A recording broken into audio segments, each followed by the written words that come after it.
اعوذ باللہ من الشیطان الرجیم بسم اللہ الرحمن الرحیم الحمد للہ رب العالمین والصلاة والسلام علی اشرف الانبیاء والمرسلین وآلہ الطیبین الطاہرین. اعوذ باللہ من الشیطان الرجیم ام یقولون افتراہ قل فأتوا بسورة مثلہ وادعوا من استطعتم من دون اللہ ان کنتم صادقین. کیا یہ لوگ کہتے ہیں کہ اس قرآن کو محمد نے از خود بنایا ہے؟ کہہ دیجئے اگر تم اپنے الزام میں سچے ہو تو تم بھی اس طرح کی ایک صورت بنا لاؤ اور اللہ کے سوا جسے تم بلا سکتے ہو بلا لاؤ.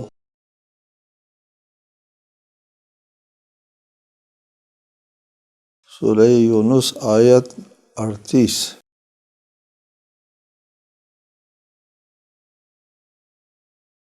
قرآن کے بارے میں پچھلی نشست میں گفتگو ہوئی کہ قرآن رسول کریم کا معجزہ ہے. معجزے کا مطلب یہی ہوتا ہے کہ اس جیسا کام اس نبی کے علاوہ کسی اور سے نہیں ہو سکتا. اس کو معجزہ کہتے ہیں. جیسا کہ انبیاء علیہم السلام کے معجزات ہیں، سب کی یہی نوعیت ہے کہ حضرت موسیٰ نے جو معجزہ دکھایا، عصا کو اژدہا بنایا، دریا کو شق کیا، چشمے پھوٹے دریا اس عصا کے مارنے سے، یہ کام دوسرے لوگ نہیں کر سکتے. قرآن بھی اسی نوعیت کا ایک معجزہ ہے. دوسرے لوگوں سے یہ کام نہیں ہو سکتا. اس لیے قرآن کا بار بار یہ چیلنج ہے، فَأْتُوا بِسُورَةٍ مِّن مِّثْلِهِ. اگر یہ معجزہ نہیں ہے، یہ محمد نے خود کیا ہے، تو خود تم بھی یہ تو ایسا کر سکو گے. معجزہ نہ ہونے کا مطلب یہ ہے کہ دوسرے لوگ بھی کر سکتے ہیں. معجزہ ہونے کا مطلب یہ ہے کہ دوسرے لوگ نہیں کر سکتے. یہاں ایک بحث ہے، بہتر ہے اس بحث کی طرف بھی متوجہ ہوں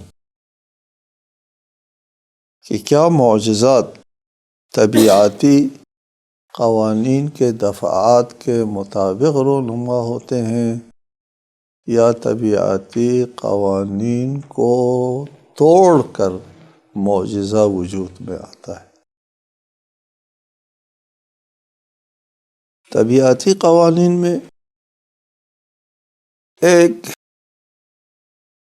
عصا کا اژدہا بننا نہیں ہوتا. آپ اس عصا کو جس کیمیکل تبدیلیوں میں ڈالنے کی کوشش کرے، وہ عصا ایک لمحے میں نہیں بن سکتا. ہو سکتا ہے بہت سے مراحل سے گزار کر کے برسوں میں ایک عصا جو ہے وہ ایک عصا میں موجود جو عناصر ہے وہ ایک اژدہے میں منتقل ہو جائے اور اژدہا بن جائے، لیکن ایک لمحے میں نہیں ہو سکتا. فطری اور طبیعی قوانین، قدرتی قوانین، جسے فزیکل قوانین کہتے ہیں، قدرتی قوانین کے تحت ایک عصا ایک لمحے میں اژدہا نہیں بن سکتا، ممکن نہیں ہے. قدرتی قوانین کے تحت ایک عصا کے مارنے سے دریا شق نہیں ہو سکتا، ممکن نہیں ہے. تو پھر کیا یہ معجزات قدرتی قوانین کو توڑ کر وجود میں آتے ہیں؟ اگر قدرتی قوانین کے دائرے میں رہ کر وجود میں آتے ہیں تو پھر دوسرے لوگ بھی اس قدرتی قوانین کو پیروکار لا سکتے ہیں۔ قدرتی قوانین سب کے لیے یکساں ہیں، قدرتی قوانین میں کوئی جانبداری نہیں ہے۔ ایک کافر بھی اگر آپ زمین پر بھی بیج ڈالیں تو بھی وہ زمینی قدرتی قوانین سے فائدہ اٹھا سکتا ہے، ایک مومن بھی فائدہ اٹھا سکتا ہے۔ قدرتی قوانین اس قدر غیر جانبدار ہے کہ ایک تہجد خوان مومن ولی اللہ اگر کسی ایسی زمین میں دانہ ڈالے جو زمین زرخیز نہیں ہے تو اس کا دانہ صحیح نہیں اگے گا، جبکہ اس دوسری طرف ایک قاتل اور خونخوار جو ہے وہ اچھی زمین میں ڈالے تو بہترین وہ فصل اگئی۔ وہ جانبداری نہیں کرتی قدرتی قوانین غیر جانبدار ہے، سب کے لیے یکساں ہے۔ صرف نبی کے لیے یہ قدرتی عوامل جو ہے وہ کرامت ثابت ہو اور غیر نبی کے لیے کرامت ثابت نہ ہو، نہیں ہوتا۔ قدرتی عوامل سب کے لیے یکساں ہے۔ تو پھر یہ معجزات جو ہے وہ جو رونما ہوتے ہیں، کیا یہ قدرتی عوامل کے خلاف ہے؟ جواب یہ ہے، ہر کام کے لیے، ہر عمل کے لیے اس کے مناسب علل و اسباب کی ضرورت ہوتی ہے، اس کے مناسب علل و اسباب۔ بغیر علل و اسباب کے صدفتاً یکایک ایک چیز از خود بغیر سبب، بغیر علت کے وجود میں آئے، یہ نہیں ہوتا۔ اس دنیا میں جو حاکم قوانین ہے اس میں نہیں ہوتا، بغیر علت کے، بغیر سبب کے کوئی چیز از خود پیدا ہو جائے، بلا علت و بلا سبب نہیں ہو سکتا۔ انسان کے لیے یہاں پر یہ چیز اب اللہ ان یجعل الاشیاء الا باسبابها، اللہ کا ایک قدیم اور اٹل فیصلہ ہے کہ بغیر سبب کے کوئی کام از خود بلا وجہ بلا سبب وجود میں نہیں آئے گا، کوئی بھی چیز وجود میں نہیں آئے گی۔ سبب چاہیے، علت چاہیے، لیکن ہر چیز کی علت اپنی علت ہوتی ہے۔ وہ علت جو ہے وہ دوسری چیز کے لیے کرامت نہیں ہے۔ لہٰذا معجزات بھی بغیر سبب کے، بغیر علت کے وجود میں نہیں آتے۔ معجزات کے لیے بھی علت چاہیے، معجزات کے لیے بھی سبب چاہیے، جس طرح دیگر امور کے لیے علت اور سبب چاہیے، بالکل اسی طرح معجزات کے لیے بھی علت و سبب چاہیے۔ یہ طے شدہ ہے، علت و سبب کے بغیر نہیں ہوتا۔ رہا پھر معجزہ اور غیر معجزہ میں فرق کیا ہے؟ فرق یہ ہے کہ دیگر جو امور ہوتے ہیں، عادی امور، ان کے علت اور اسباب جو ہے ہر شخص کے لیے قابل تسخیر ہے۔ آپ بھی مسخر کر سکتے ہیں، آپ بھی مسخر کر سکتے ہیں اس علت کو اور اس سبب کو۔ ہر کوئی اس علت اور سبب کو مسخر کر سکتے ہیں اور قدرت سے کام لے سکتے ہیں، طبیعت سے، طبیعت کہہ دیجیے، نیچر اور قدرتی چیزوں سے آپ اپنا کام لے سکتے ہیں، اس کے سبب اور علت جو ہے وہ استعمال کر کے۔ لیکن معجزہ کے لیے جو علت و سبب درکار ہے وہ ناقابل تسخیر علت ہے، ہر ایک کے لیے قابل تسخیر نہیں ہے۔ معجزہ بھی بلا علت بلا سبب وجود میں نہیں آتے۔ معجزے کے بھی علل ہے، معجزے بھی اپنے اسباب ہے، وہ دیگر اسباب و علل سے مختلف ہے۔ اس کے اپنے علل اور اپنے اسباب ہر ایک کے لیے قابل تسخیر نہیں ہے۔ انبیاء علیہ السلام نے جو معجزے دکھائے ہیں، مثلا حضرت ابراہیم کے لیے آتش کا گلستان بن جانا،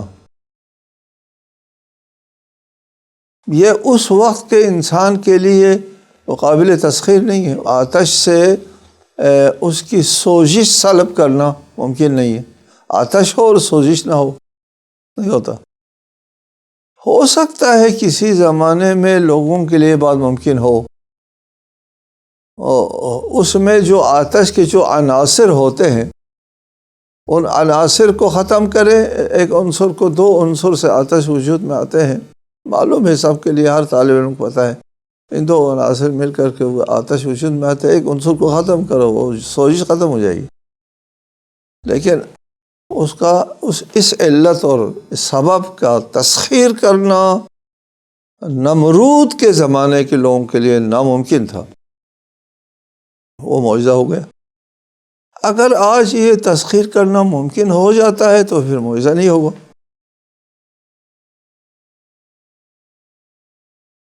آج کل کے ایک فرض کرتے تو ایک مفروضہ ہے، ایک مفروضے کے طور پر بات کر رہا ہوں، قابل تسخیر نہیں ہے لوگوں کے لیے، وہ کیا ہوتا ہے، معجزہ ہوتا ہے۔ اگر قابل تسخیر نہیں ہے وہ معجزہ ہوتا ہے، اور اگر دوسروں کے لیے بھی قابل تسخیر ہے معجزہ نہیں ہوتا۔ یہاں کلام اللہ کے سلسلے میں پہلے بھی بتایا، 29 حروف یا 30 حروف سب کے سامنے موجود پڑے ہوئے ہیں کہ انہیں حروف کو جوڑ کر کے اس قسم کے کلمات بنا لے۔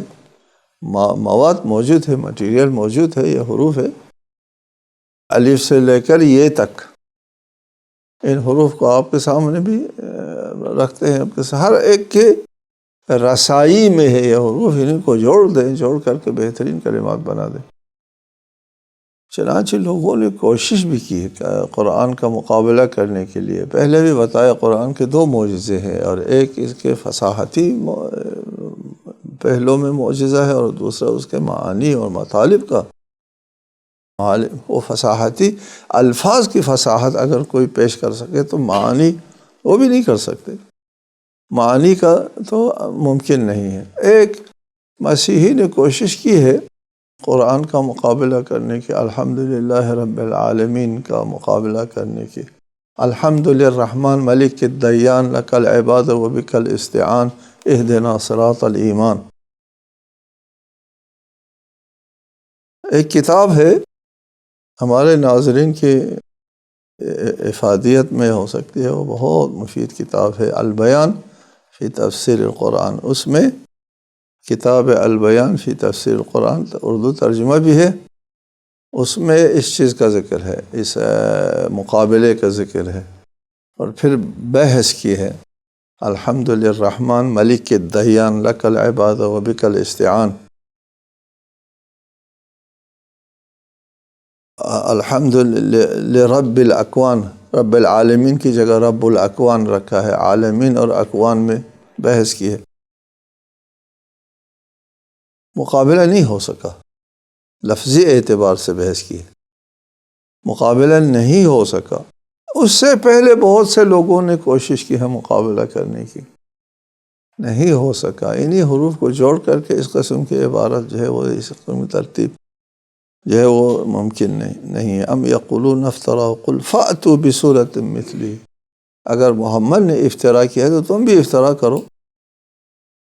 تمہارے معاشرے کا پلا بڑا آدمی ہے، کسی اور سے تو سیکھا نہیں ہے، اسی مکے کے تم سے بہت بڑے ادیب جو ہے تمہارے درمیان موجود ہے، سب معلقات کے ادباء اور شعراء ہے، ان سے ایک جملہ بنوا دو، ایک سورہ بنا دو۔ وَادْعُوا مَنِ اسْتَطَعْتُم مِّن دُونِ اللَّهِ، اللہ کو چھوڑ کر کے جس کو بلا لانا چاہتے بلا لو، سب کی مدد بھی لے لو۔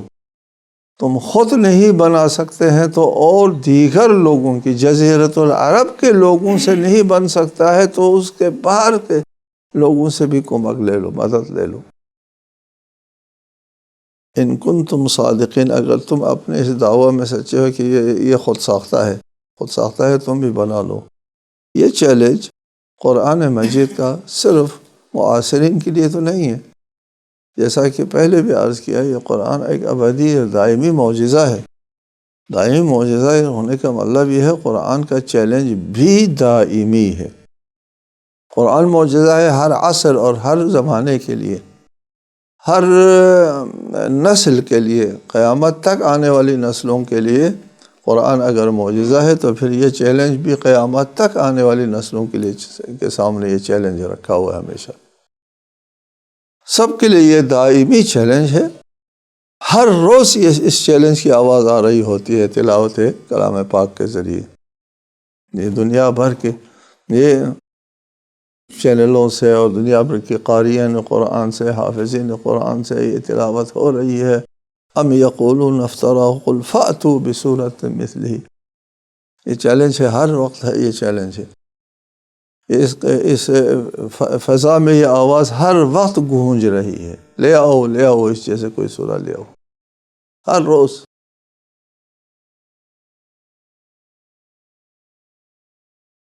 نہیں لا سکے اور نہیں لا سکیں گے، یہی دلیل ہے قرآن کے معجزہ ہونے کی۔ بل کذبوا بما لم یحیطوا بعلمہ، فرمایا بلکہ حقیقت یہ ہے کہ انہوں نے اس چیز کو جھٹلایا جو ان کے احاطے علم میں نہیں آئی۔ وَلَمَّا يَأْتِهِمْ تَأْوِيلُهُ، اور ابھی اس کا انجام بھی ان کے سامنے نہیں کھلا۔ كَذَلِكَ كَذَّبَ الَّذِينَ مِن قَبْلِهِمْ، اسی طرح ان سے پہلوں نے بھی جھٹلایا تھا۔ فَانظُرْ كَيْفَ كَانَ عَاقِبَةُ الظَّالِمِينَ، پھر دیکھ لو ان ظالموں کا کیا انجام ہوا۔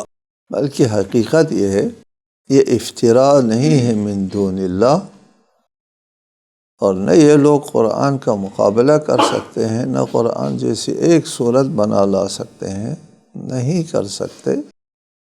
یہ جو باتیں کر رہے ہیں، بل کذبوا بما لم یحیطوا بعلمہ، بما لم یحیطوا بعلمہ،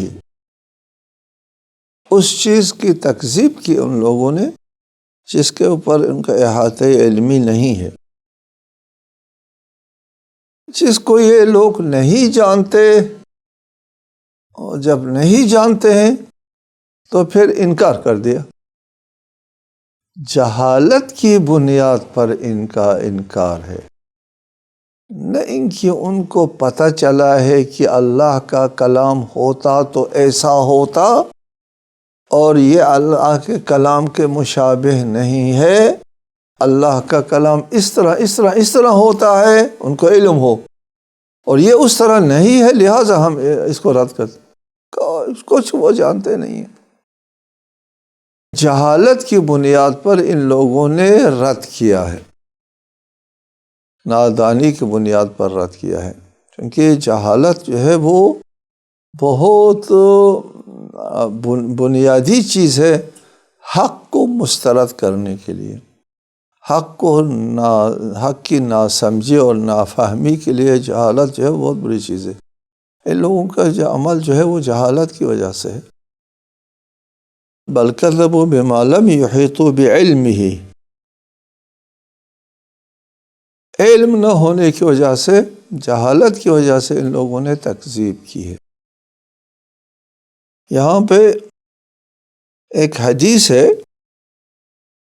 جو قابل توجہ ہے، امام جعفر صادق علیہ السلام کی طرف سے یہ روایت ہے کہ فرمایا ان اللہ خص هذه الامة بآیتین من کتابہ،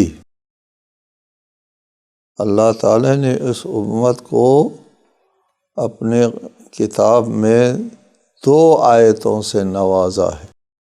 ایک آیت نے تو یہ فرمایا کہ جو نہیں جانتے ہو وہ بات نہ کرو،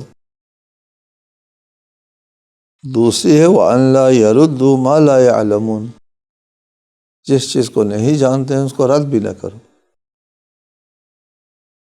کسی بات کے کرنے کے لیے بھی علم چاہیے، کسی بات کو رد کرنے کے لیے بھی علم چاہیے۔ یقولو کا مطلب یہ ہوا کسی بات کو قبول کرنے کے لیے بھی علم چاہیے، کسی بات کو رد کرنے کے لیے بھی علم چاہیے۔ کسی چیز پر ایمان اور عقیدہ رکھنے کے لیے بھی علم چاہیے، کسی چیز کو مسترد کرنے کے لیے بھی علم چاہیے۔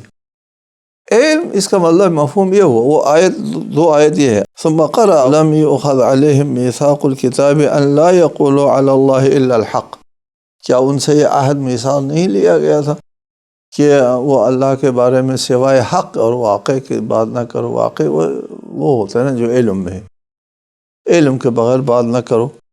دوسری یہ آیت بل کذبوا بما لم يحيطوا بعلمه، یہ دو آیتیں، ان دو آیتوں کی تلاوت فرمائی۔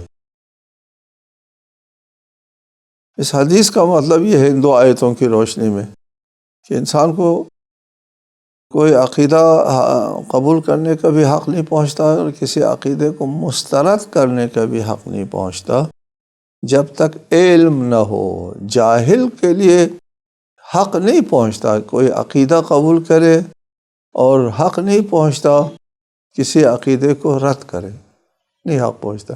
علم کی بنیاد پر عقیدہ قبول کرو، علم کی بنیاد پر رد کرو۔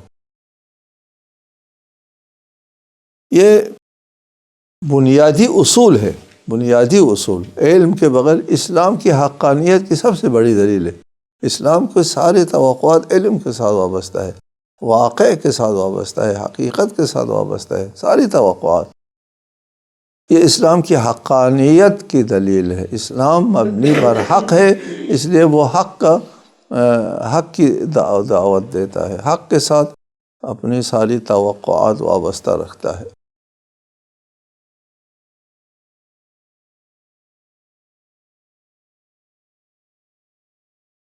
جاہل کے بارے میں سینکڑوں روایات ہیں، سینکڑوں کی تعداد، ہزاروں میں بھی کہہ سکتے ہیں آپ، جاہل کی مذمت میں۔ ایک رسالت باب کی طرف سے حدیث لا فقر اشد من الجہل ولا مال اعوض من العقل، جہالت سے زیادہ غربت نہیں ہے، سب سے بڑا غریب آدمی وہ ہے جو جاہل، سب سے زیادہ امیر آدمی وہ ہے جو عاقل۔ عقل سب سے بڑی دولت ہے، جہالت سب سے بڑی غربت۔ حضرت علی کا ایک فرمان ہے، جاہل دو حال سے خالی نہیں ہوتا، وہ یا کوتاہی کرتا ہے یا زیادتی کرتا ہے، مفرطاً او مفرطا، یا کوتاہی کرتا ہے یا زیادتی کرتا ہے۔ جاہل سے اعتدال نہیں آ سکتا۔ اوپر والی حدیث میں بھی ہے، نہ اس کو کوئی بات رد کرنے کا حق حاصل ہے، نہ کسی بات کو قبول کرنے کا حق حاصل ہے۔ جاہل کو کوئی حق حاصل نہیں ہے۔ اگر وہ کسی بات کو رد کرتا ہے یا قبول کرتا ہے تو دو حال سے خالی نہیں ہوگا، یا وہ زیادتی کرے گا یا اس میں کوتاہی کرے گا، اعتدال میں نہیں آ سکتا۔ جاہل ہے، نہیں جانتا ہے، تاریکی ہے جہالت۔ الجاہل من یعتمد، حضرت علی کا فرمان، الجاہل من یعتمد علی عملہ ویقصر فی عملہ، جاہل وہ ہے جو اپنے آرزوؤں پر بھروسہ کرتا ہے اور عمل پر بھروسہ نہیں کرتا۔ ایک خواب و خیال میں اور ایک تصورات کی دنیا میں، ایک وہم کی دنیا میں گم رہتا ہے۔ یہ کام کرنے، عمل کرنے، محنت کرنے کی اس کو وہ ضرورت کو محسوس نہیں کرتا۔ جاہل جو وہ تاریکی ہے، ظلمت ہے۔ ایک اور حدیث ہے، اس میں ارشاد فرمایا کہ عالم جو ہے وہ جاہل کو سمجھتا ہے اور جاہل عالم کو نہیں سمجھتا۔ کیوں؟ اس لیے کہ عالم کبھی جاہل رہا ہے، اس کو پتہ ہے جاہل کون ہوتا ہے، وہ خود بھی جاہل رہا ہے کبھی، لیکن جاہل کبھی عالم نہیں رہا۔ اس وجہ سے جاہل عالم کو نہیں سمجھ سکتا، مگر عالم جاہل کو سمجھ سکتا ہے۔ ایک اور حدیث ہے، لا ينتصف العالم من جاہل، عالم کو جاہل سے انصاف نہیں ملا کرتا۔ قابل توجہ ہے، آپ معاشرے میں جانے والے ہیں جی، عالم کو جاہل سے انصاف نہیں مل سکتا۔ لا ينتصف العالم من جاہل، یہاں بھی قرآن کریم نے فرمایا، اور اس حدیث کی روشنی میں یہ آیت جو ہے اس امت کے لیے ایک نعمت ہے جس سے اللہ تعالیٰ نے اس امت کو نوازا ہے کہ علم کے بغیر کوئی عقیدہ قبول نہ کرو، اور علم کے بغیر کسی عقیدے کو رد نہ کرو۔ یہ بہت بڑی علمی فکری دولت ہے جو جس سے اسلام مالا مال ہے۔ لم یحیطوا بعلمہ ولما یأتہم تأویلہ، ہنوز اس تکذیب کا انجام ان کے سامنے نہیں آیا۔ تعویل کہتے ہیں انجام کو، عاقبت کو۔ کسی آیت کی تعویل کیا ہے؟ یعنی کسی آیت کا آخری نقطہ جس کے اوپر یہ بات ختم ہوتی ہے وہ کیا ہے؟ تعویل۔ اس تکذیب کی تعویل ابھی نہیں آئی، یعنی اس تکذیب کا انجام بھی ابھی ان کے سامنے نہیں آیا۔ جو ابدی عذاب ہے جو ان کے انتظار میں ہے وہ بھی ابھی ان لوگوں کے سامنے، ان جاہل لوگوں کے سامنے نہیں آئے جو قرآن کی اور رسالت مآب کی تکذیب کرتے ہیں۔ یہ ان تکذیبی عناصر کے لیے جو عذاب انتظار میں ہے وہ ابھی نہیں آیا۔ وَلَمَّا يَأْتِهِمْ تَأْوِيلُهُ، ابھی ان تکذیبی عناصر کے سامنے ان کے تکذیب کا کیا انجام ہوگا وہ بھی ہنوز ان کے سامنے نہیں آیا۔ كَذَلِكَ كَذَّبَ الَّذِينَ مِن قَبْلِهِمْ، اسی طرح ان سے پہلے بہت سی قوموں نے اپنے انبیاء کی تکذیب کی ہے۔ فانظر کیف کان عاقبۃ الظالمین، پھر دیکھ لو ان ظالموں کا کیا انجام ہوا۔ یہاں تعویل اور عاقبہ دو لفظ ہے، عاقبہ اور تعویل دونوں کا مطلب انجام ہے۔ پہلے جو انبیاء مبعوث ہوئے ان کی تکذیب کرنے والوں کا جو انجام ہوا وہ انجام ابھی ان لوگوں کے سامنے نہیں آیا۔ اس کا مطلب یہ ہے کہ ان کے لیے وہ انجام کے آنے کی خبر دی جا رہی ہے جو رسالت مآب کے لیے نہایت خوشخبری ہے، اور ان ظالموں کے لیے بہت بری خبر ہے۔ والسلام علیکم ورحمۃ اللہ وبرکاتہ۔